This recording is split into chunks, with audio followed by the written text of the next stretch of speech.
തൃശൂരിൽ CPM-ന് വൻ പണി കിട്ടിയിരിക്കുകയാണ്. മുഖ്യമന്ത്രി പിണറായി വിജയനും CPM സംസ്ഥാന സെക്രട്ടറി MV ഗോവിന്ദനും ഇനി തൃശൂർ പൂരം അലങ്കോലമായതിനും മറുപടി പറയേണ്ടി വരുമെന്ന് വ്യക്തം.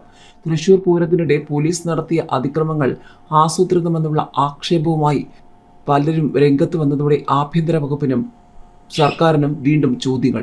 ഇക്കുറി മാസങ്ങൾക്ക് മുൻപ് മുതൽ പൂരം നടത്തിപ്പ് പ്രതിസന്ധിയിലാക്കാനുള്ള ശ്രമം സർക്കാർ സംവിധാനങ്ങൾ തുടങ്ങിയിരുന്നു എന്നാണ് ആക്ഷേപം. പ്രതിസന്ധി സൃഷ്ടിച്ച പൂരം നടത്തിപ്പ് ഏറ്റെടുക്കാനുള്ള ശ്രമമാണ് ഇടത് സർക്കാരും ദേവസ്വം ബോർഡും നടത്തുന്നതെന്നാണ് പൂരം സംഘാടകർ പറയുന്നത്. പൂരം പ്രദർശന നഗരിയുടെ വാടക കുത്തനെ കൂട്ടിച്ചോദിച്ച് കൊച്ചിൻ ദേവസ്വം ബോർഡാണ് ആദ്യം പ്രതിസന്ധി സൃഷ്ടിച്ചത്. 40 ലക്ഷം രൂപയോളമാണ് മൈതാനത്തിന് വാടകയായി പൂരം സംഘാടകർ ദേവസ്വം ബോർഡിന് നൽകുന്നത്. ഇത് 2 കോടിയായി വർദ്ധിപ്പിച്ച് നൽകണമെന്ന് ബോർഡ് ആവശ്യപ്പെട്ടു.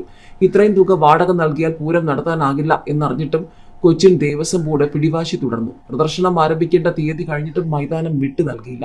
പൂരം സംഘാടകർ പലവട്ടം പരാതിപ്പെട്ടിട്ടും സർക്കാരോ ജനപ്രതിനിധികളോ ഇടപെട്ടില്ല. ഒടുവിൽ പൂരം നടക്കില്ലെന്നും വൻ പ്രതിഷേധം ഉയരുമെന്നും വ്യക്തമായപ്പോഴാണ് മുഖ്യമന്ത്രി ഇടപെട്ട പഴയ വാടകയും 8% വർധനയും മതിയെന്ന് തീരുമാനിച്ചത്.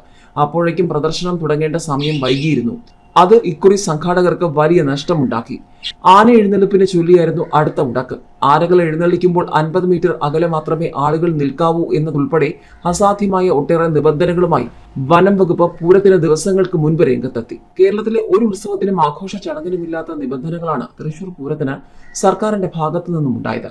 വൻ പ്രതിഷേധം ഉയർന്നതോടെയാണ് സർക്കാരിന് ഇതിൽ നിന്നും പിന്മാറേണ്ടി വന്നത്. പൂരത്തിന്റെ തലേന്നും ആനകളെ പരിശോധിക്കുന്നതിന്റെ പേരിൽ ഉടക്കുണ്ടാക്കാൻ വനംവകുപ്പ് ശ്രമം തുടർന്നു. ഏറ്റവും ഒടുവിലാണ് പോലീസിന്റെ കയ്യാങ്കളി. രാത്രി 11 മണി മുതൽ പോലീസിന്റെ അതിക്രമം സഹിക്കാതെ ഭാരവാഹികൾ ദേവസ്വം മന്ത്രി K രാധാകൃഷ്ണനെയും റവന്യൂ മന്ത്രി K രാജനെയും ബന്ധപ്പെടാൻ ശ്രമിച്ചെങ്കിലും ഇരുവരും ഒഴിഞ്ഞു മാറുകയായിരുന്നു എന്നാണ് ചില മാധ്യമങ്ങളുടെ റിപ്പോർട്ട്. 7 മണിക്കൂറിന് ശേഷം രാവിലെ 6-നാണ് മന്ത്രി രാജൻ എത്തിയത്. ദേവസ്വം മന്ത്രി ഇടപെട്ടതേയില്ല. പൂരം സുഗമമായി നടത്താനാകാത്ത അന്തരീക്ഷം സൃഷ്ടിച്ച് സംഘാടകരെ പ്രതിസന്ധിയിലാക്കുകയാണ് സർക്കാരിന്റെ ലക്ഷ്യമെന്നാണ് ആക്ഷേപം ഉയർന്നിട്ടുള്ളത്. പൂര പ്രദർശനത്തിന്റെ നടത്തിപ്പ് കൊച്ചിൻ ദേവസ്വം ബോർഡിനെ ഏൽപ്പിക്കണമെന്ന് 2 വർഷം മുൻപ് അവർ ആവശ്യപ്പെട്ടിരുന്നു. പ്രദർശനത്തിലൂടെയാണ് പൂരം നടത്തിപ്പിന് ആവശ്യമായ ധനം ഓരോ വർഷവും കണ്ടെത്തുന്നത്.